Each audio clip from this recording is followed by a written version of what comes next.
Assalamualaikum warahmatullahi wabarakatuh. Bersama saya Kristina Kurniawati, saya akan membahas keterkaitan dengan perihal pembelajaran jarak jauh. Pembelajaran jarak jauh pada saat-saat ini memang sangat diperlukan.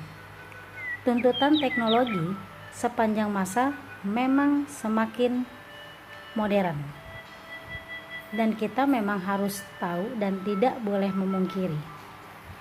Justru kita merasa diberikan kepercayaan untuk menggunakan teknologi tersebut. Belajar secara online di rumah saja itu memang sangat asik, seru, menyenangkan, enjoy, dan nyaman. Bagaimana kita mensiasati itu semua? Ya memang harus seperti itu. Belajar jarak jauh itu justru kita tuntutannya harus belajar mandiri. Perihal untuk belajar secara online itu semuanya pasti ditentukan oleh media yang sudah disediakan untuk menunjang keberhasilan di dalam kegiatan belajar mengajar yang pastinya yaitu tentang pembelajaran jarak jauh. Untuk semuanya, kalian-kalian yang masih tahap belajar itu memang harus tetap termotivasi, semangat, karena memang belajar itu sangat diperlukan untuk kalian semuanya. Justru itu, kita untuk memulai pembelajaran jarak jauh memang dari niat dari dalam hati kita. Untuk kalian, marilah kita tetap harus semangat belajar dengan sungguh-sungguh untuk mencapai masa depan kalian. Bersiap teman-teman, sebelum kita memulai pelajaran, kita berdoa menurut agama dan kepercayaannya masing-masing. Berdoa dimulai.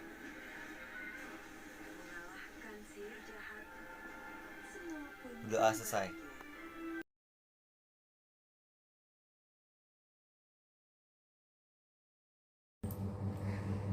Assalamualaikum warahmatullahi wabarakatuh. Perkenalkan, nama saya Lutfi Hamka. Saya dari 12 IP1. Di sini saya akan memenuhi tugas kewirausahaan. Cekidot. Pertanyaan nomor 1. Apa dampak virus corona terhadap perkembangan perekonomian di Indonesia? Menurut saya, Indonesia berdampak dan berpotensi krisis ekonomi, yaitu memenuhi berbagai faktor. Suatu negara dikatakan krisis ekonomi apabila mayoritas pelaku ekonomi di berbagai sektor tidak dapat melakukan kegiatan ekonomi secara baik. Artinya, semua indikator perkembangan ekonomi mengalami perkembangan yang negatif. Contohnya, Cina dan Indonesia. Cina merupakan negara eksportir terbesar dan Indonesia melakukan importir dari Cina. Pengaruh virus corona yaitu perdagangan di Indonesia terhambat. Akibatnya Indonesia tidak dapat melakukan importir bahan baku mentah untuk Cina, seperti bahan bakunya yaitu ada batu bara dan kelapa sawit. Begitupun sebaliknya, Indonesia tidak dapat melakukan produksi dengan baik karena Indonesia mendapatkan bahan baku berupa plastik dan tekstil dari Cina.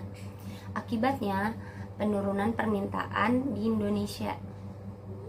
Oke, lanjut ke soal yang kedua. Pertanyaan nomor 2 yaitu, apabila kalian menjadi seorang wirausaha saat ini, produk apa yang akan kalian ciptakan dan buatlah proses sampai produk tersebut dikenal banyak orang. Oke, saya akan jawab. Saya akan membuat usaha kuliner, tapi usaha kuliner ini dalam bentuk food truck. karena saya mengetahui kalau bisnis kuliner ini tidak akan ada habisnya dan terus berkembang. Proses yang akan saya lakukan yang pertama adalah mendesain konsep dari food truck itu. Maksudnya mendesain dari konsep food truck itu adalah saya akan mendesain food truck tersebut dengan unik dan model yang kekinian sehingga menarik para pelanggan saya. Yang kedua, truk yang dipilih. Truk yang akan saya pilih yaitu dengan truk yang memadai. Terus nanti truknya ini, warnanya ini yang akan saya pilih warnanya hangat serta dapat menarik para konsumen. Yang ketiga, waktu operasi. Waktu operasi food truck ini dilakukan pada jam makan siang. Yang keempat, makanan yang akan diproduksi. Makanan yang akan diproduksi di food truck saya ini nanti berupa makan siang, tapi tiap harinya ini berbeda-beda menunya. Yang kelima, packaging. Packagingnya kami akan buat semenarik mungkin sehingga membuat desain yang lebih kekinian dan unik serta lucu. Yang nomor 6, memasarkan produk tersebut. Saya akan memasarkan produk tersebut dengan cara yang pertama melalui media sosial, yaitu saya akan membuat official akun dari food truck saya. Saya akan membuat promosi di media sosial tersebut dan saya akan rutin membuat konten yaitu berupa menu apa aja yang tersedia pada hari tersebut di food truck saya. Terus yang ketujuh, mengurus perizinan. Nah, izin di sini ada izin Departemen Kesehatan dan izin truk layak jalan dari Dinas Perhubungan serta izin memarkir. Oke, sekian video dari saya, semoga bermanfaat. Wassalamualaikum warahmatullahi wabarakatuh. Assalamualaikum warahmatullahi wabarakatuh. Nama saya Fira Shalkia dari kelas 10 IPS 2. COVID-19. Menurut pendapat saya, wabah virus yang satu ini sangatlah meresahkan bagi masyarakat. Dampaknya sangat besar dari self-quarantine, kehabisan stok masker, hand sanitizer, makanan, hingga razia pemudik. Bahkan siswa-siswi yang hendak melaksanakan wisuda pun terhalang. Memang pemerintah telah memberikan himbauan yang luas, namun apa semua masyarakat mendengarkan? Tidak. Masih banyak masyarakat egois di luar sana. Faktanya, jika 90% dari kita diam di rumah, wabah ini akan berakhir dalam 8 minggu. Jika 80% dari kita yang diam di rumah, wabah ini akan berakhir dalam 12 minggu. Namun, jika hanya 60-70% dari kita yang diam di rumah, entah kapan wabah ini akan berakhir. Namun ada dampak positifnya. Bumi membaik, polusi berkurang, udara, air maupun tanah. Ya, bumi membutuhkan COVID-19 untuk menyembuhkan diri. Kita manusia penyebab kerusakan. Kita tak peduli apa yang bumi inginkan. Namun, Ibu Pertiwi tetap melindungi dan menyayangi kita semua. Namun tetap saja, walaupun ia memperlihatkan langit yang biru, orang-orang tak bersalah pun menjadi korban.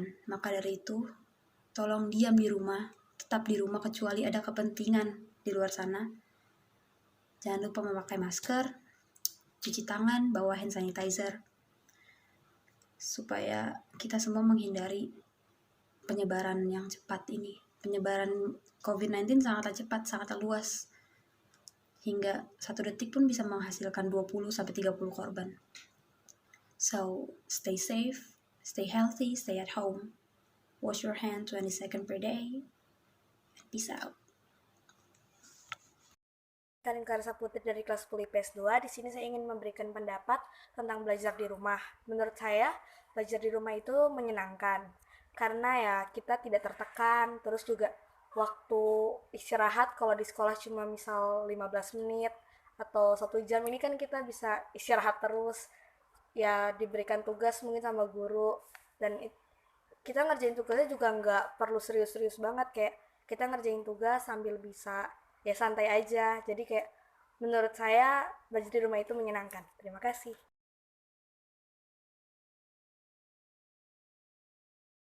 Assalamualaikum warahmatullahi wabarakatuh.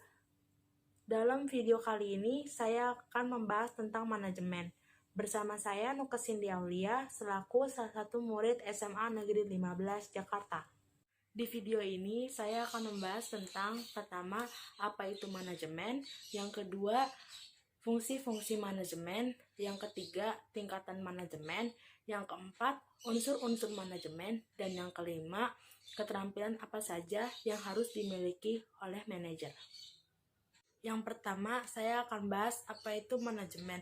Manajemen adalah suatu seni dalam proses merencanakan, mengorganisasi, mengarahkan, dan mengendalikan suatu kegiatan dalam mencapai tujuan organisasi secara efektif dan efisien untuk menggunakan sumber daya organisasi. Yang kedua adalah fungsi-fungsi manajemen. Fungsi-fungsi manajemen terbagi atas 4. Yang pertama, planning atau fungsi perencanaan. Yang kedua, organizing atau fungsi pengorganisasian. Yang ketiga, actuating atau fungsi pengarahan. Yang keempat, controlling atau fungsi pengawasan. Biasanya disebut dengan POAC. Yang pertama, fungsi perencanaan. Fungsi perencanaan berkaitan dengan menetapkan tujuan yang diinginkan, dan kemudian menyusun strategi bagaimana cara untuk mencapai tujuan tersebut. Kedua, fungsi pengorganisasian, yaitu berkaitan dengan pengaturan pekerjaan dan sumber daya untuk mencapai tujuan. Yang ketiga, fungsi pengarahan, berkaitan dengan kemampuan manajer dalam mengarahkan dan mempengaruhi orang lain untuk dapat bekerja dalam meraih tujuan yang telah ditetapkan. Dan yang terakhir adalah controlling, yaitu berkaitan dengan evaluasi kinerja sumber daya manusia di dalam suatu organisasi. Pokok bahasan yang ketiga yaitu tingkatan manajemen. Pertama, tingkatan manajemen yang paling rendah yaitu manajemen lini pertama, yaitu bertugas untuk mengawasi dan memimpin tenaga operasional, contohnya supervisor dan lain-lain. Yang kedua yaitu manajemen tingkat menengah, biasanya membawahi dan mengerahkan kegiatan para manajer lainnya, contohnya manajer departemen dan lain-lain. Ketiga yaitu manajemen puncak. Manajemen puncak memiliki otoritas tertinggi pada sebuah organisasi perusahaan dan bertanggung jawab langsung kepada pemilik perusahaan. Dan pokok bahasan yang keempat yaitu unsur-unsur manajemen, terdiri atas 6, yaitu pertama, man atau sumber daya manusia, yang kedua, money atau uang, yang ketiga, materials atau bahan baku, yang keempat, machines atau peralatan mesin, yang kelima, methods atau metode, yang keenam, market atau pasar. Dan pokok bahasan yang terakhir adalah keterampilan apa saja yang dimiliki oleh seorang manajer. Yang pertama yaitu konseptual, yaitu berkaitan dengan keterampilan manajer dalam melakukan analisis. Kedua ada human skills, yaitu kemampuan manajer bekerja dengan memahami dan memotivasi orang lain sebagai individu atau kelompok. Yang ketiga yaitu technical skills, yaitu kemampuan atau pengetahuan untuk menggunakan teknik tertentu dalam melaksanakan tugas atau pekerjaan tertentu. Demikianlah pembahasan video kali ini. Kurang lebihnya saya mohon maaf. Wassalamualaikum warahmatullahi wabarakatuh. Assalamualaikum warahmatullahi wabarakatuh. Saya Putri Fadilutlaini dari kelas 10 IPS 2. Menurut pendapat saya, belajar jarak jauh sangat menyenangkan apabila kita bisa menghadapinya dengan semangat dan ikhlas. Di tengah pandemi COVID-19 ini, kami sebagai pelajar sangatlah merindukan kegiatan belajar di sekolah. Dengan adanya anjuran dari pemerintah untuk stay at home, jadi kami melakukan kegiatan belajar di rumah atau belajar jarak jauh untuk mengurangi rantai penyebaran virus COVID-19. Belajar jarak jauh menurut pendapat saya sedikit meringankan beban. Yang biasanya pulang pergi ke sekolah kini hanya terdiam di sisi ruang rumah. Yang biasanya istirahat 15 menit bahkan kini mengerjakan sambil memakan makanan ringan pun bisa dilakukan di setiap detiknya. Di sisi lain, pembelajaran jarak jauh juga dinilai tak efektif bagi sebagian siswa. Namun dengan menerima apa adanya, saya sebagai pelajar akan selalu semangat untuk mendukung pembelajaran jarak jauh, karena di balik itu semua, mereka para guru senantiasa semangat selalu membimbing kami para siswa. Terima kasih. Bersiap. Setelah kita mengakhiri pelajaran, alangkah baiknya kita berdoa. Berdoa menurut agama dan kepercayaannya masing-masing. Berdoa dimulai. Berdoa selesai. Demikianlah aktivitas-aktivitas yang dilakukan belajar secara online, yaitu pembelajaran jarak jauh di rumah saja. Semoga dapat bermanfaat bagi kita semua. Saya akhiri. Wassalamualaikum warahmatullahi wabarakatuh.